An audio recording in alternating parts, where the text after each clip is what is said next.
Dear Heart, mula pag-upo sa aking assigned seat sa eroplano hanggang sa pag-angat ngayon at paglipad sa kaitaasan at paglapag sa Bangkok, wala akong ginawa kundi mag-isip. Pero napagod ang utak ko, Dear Heart, sa kaiisip ng dahilan kung bakit ginawa iyon sa akin ni Sir Rashid. Wala talaga akong mahagilap na posibleng rason ng pagtatapon niya sa akin pabalik sa Pilipinas. Ano ba ang aking nagawa? Nasa Bangkok na si Tricia sa registration desk ng hotel na tutuluyan ng may marinig siyang pamilyar na tinig. May kausap iyon at padaan sa tapat niya. Galing sa bank of elevators sa kaliwang bahagi ng lobby at patungo sa direksyon ng entrance-exit ng hotel.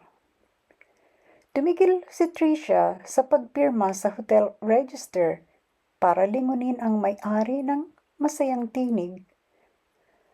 Kaso'y napansin na rin pala siya yun kahit nakatalikod siya. Tamang-tama, nagkatinginan sila. Sabay silang nasurpresa at bumulalas. Tricia! Arlene! Sabay rin ang kapareho nilang tanong sa isa't isa. Anong ginagawa mo rito? Nakangiting nagkatinginan lang ang dalawang kasamang lalaki ni Arlene. Ang isa roon ay si Kyle. Kakakasal lang nito at ni Arlene sa Pilipinas. Kasama ni Kyle ang best friend nito, si Harris, na tumayong best man sa kasal. Harris was looking at Tricia with more than passing interest.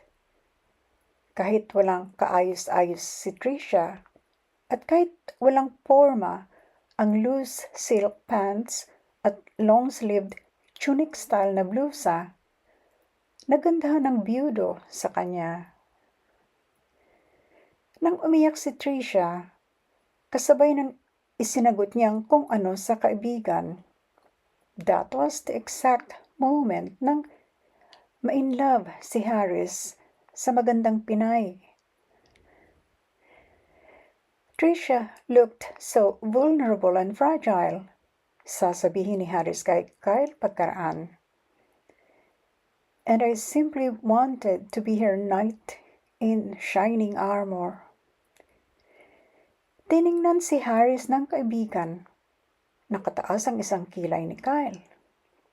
Anito kay Harris, I thought you're no longer interested in women after your wife died 10 years ago.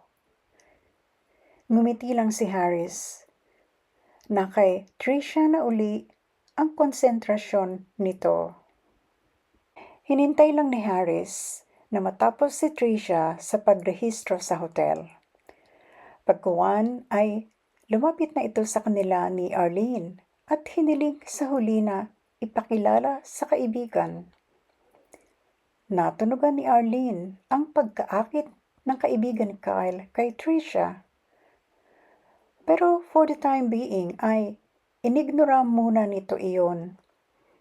May malaking problema si Tricia at ibig muna ni Arlene na alamin ang punot dulo niyon.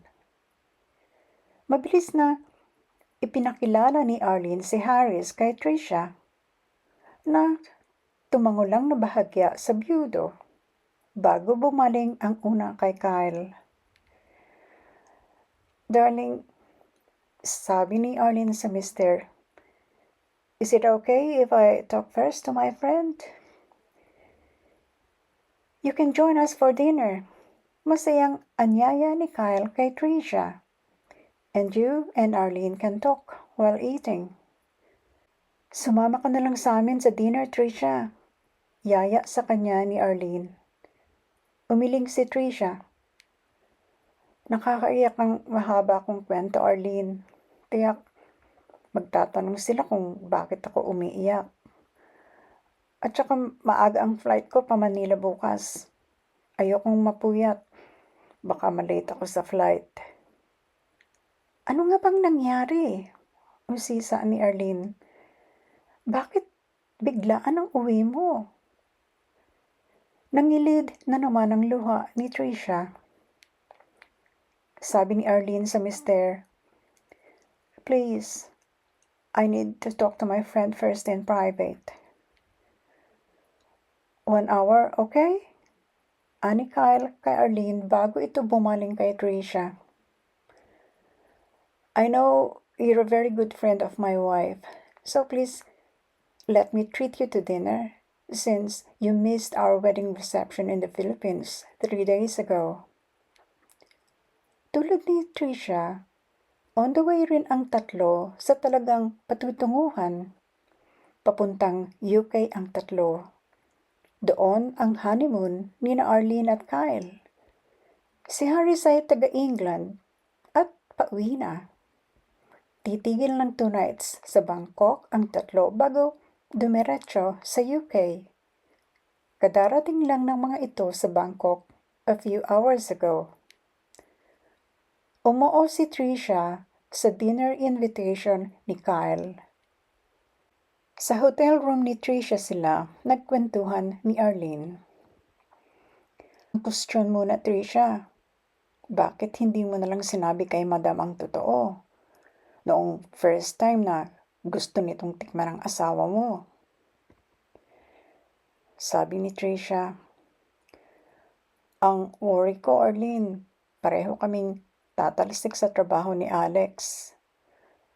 Ang gusto ni Madam na foreign employee niya ay walang asawa. Kaya nga, single din ang nakalagay sa passport at sa curriculum vitae ni Alex." So, sabi ni Arlene, para lang mapangalagaan ang trabaho ninyo, nagsakripisyo ka na. Sa bagay, sa laki ng utang ninyo sa Pilipinas dahil sa engrandeng kasal. Sabi ni Trisha, ang totoo niyan, naisip ko na lang na huwag kaming mapatalsik sa trabaho nang mahimasmasan ako sa pagkataranta. Diba, napipi ako nang sabihin na Madam sa harapan ng tungkol sa nangyari sa amin ni Pierre. Mai-imagine mo ba kung ano ang nakita kong pagkamuhi sa mukha ni Alex? Sabi ni Arlene, pwede mo namang ikatwiran kay Alex na dahil yun sa kagagawa ng amo mo, para huwag itong mabuko ng amo niyong lalaki. Idiniin ni Madam kay Alex na in-enjoy ko yung nangyari, ani Trisha. Maniniwala ba sa akin ang asawa ko kung ganong napangunahan na siya? Di ko rin maisip, sabi ni Arlene. Bakit ka biglang pinaalis ng amo mong lalaki? Ewan ko ba, Arlene? Pabuntong hiningang sagot ni Trisha. Basta alam niyang may gusto akong sabihin tungkol kay Madam. Pero hindi ko pa naman iyon nababanggit. Kung ibang lalaki, sabi naman ni Arlene, syempre, interesado agad yun sa kahit anong isusumbong ng laging kasama sa mga lakad ng misis, diba? Kaya nga, Arlene, pero si Sir Rashid, iba, anang Trisha. Umismid si Arlene. Sabi, iba kasi ang kultura nila sa atin. Pero ano nang gagawin mo niyan sa atin? A-apply ka ba uli pa abroad? Kailangan, sabi ni Trisha. Anong malay ko kung itutuloy ni Alex ang pagbabayad sa ginastos sa kasal namin? Ang kapal naman niya, sabi ni Arlene, kung hindi siya tutulong sa pagbabayad. Abay, mabuti pang hindi na kayo nagpakasal. Hindi ka naman niya itinuring na asawa. At saka, Ni wala pa kayong 2 weeks na nagsama dahil nabigyan ka na ng work visa at umalis ka na agad, hindi ba? Napabuntong hininga uli si Tricia. Sabi, kung hindi kami siguro kasal, hindi ako mahihirapan ng ganito, Arlene. Mag-asawa ka na lang kaya ng iba, Tricia. Ay, teka. May ideyang biglang kumislap sa isip ni Arlene. Anong teka? Tanong ni Tricia. Ngumiti si Arlene. Sabi, magpalit ka nga muna ng damit. Yung hindi ka magmumukhang losyang, ha? At mag-makeup ka ng konti. Si Harris ang sumaisip ni Arlene na ireto kay Tricia. Nang sabihin nito sa kaibigan na mag-asawa na lang ng iba, biglang naalala ni Arlene ang best friend ni Kyle. At kung mag-good catch si Harris, bakit hindi na lang si Tricia ang sumilo sa puso ng byudo? Nasa elevator na sila, pababa sa coffee shop ng hotel. Nang banggitin ni Arlene na irereto niya kay Tricia si Harris. Loka ka ba? Taas kilay na bulalas ni Tricia. May asawa na ako. Single ka pa ayon sa passport mo, Tricia. At ayon sa very recent job contract mo, di ba? At saka, itinuring ka bang asawa ni Alex? Habang inaano niya yung amo niya sa backseat ng kotse, kahit andon ka lang sa unahan, please, stop it, Arlene. Nagmamakaawang sabi ni Tricia. Huwag mo nang ipaalala yon. Nasa ground floor na sila. Bumukas ang elevator. Kagat-labi si Tricia. Pinipilit na muling pakalmahin ang dibdib. Hinawakan siya ng kaibigan sa braso. Habang binabagtas nila ang malawak na lobby patungo sa coffee shop ng hotel. Ikwento mo kina Kyle at Harris ang tinanas mo sa pangangamuhan. Payo ni Arlene kay Tricia. Pero huwag mo nang banggitin yung nangyari sa'yo at sa Frenchman. Huwag mo ring sabihin na asawa mo si Alex. Boyfriend mo lang kamo siya. Hindi umimik si Tricia. May choice ka, Tricia. Dugtong ni Arlene sa sinasabi. Parurusahan mo ba ang sarili mo? O mag-try ka na lumigaya kahit paano? Isipin mo, nagpapasarap ng todo si Alex. Nasa entrada na sila ng coffee shop. Kumaway sa magkaibigan sina Kyle at Harris na nakapwesto sa isang corner booth. Smile ka naman kay Harris, utos ni Arlene kay Tricia. Maliban na lang kung type mong papilin ang papel ng martyr for the rest of your life. Agree ba kayo sa ipinayo kay Tricia ng kaibigan?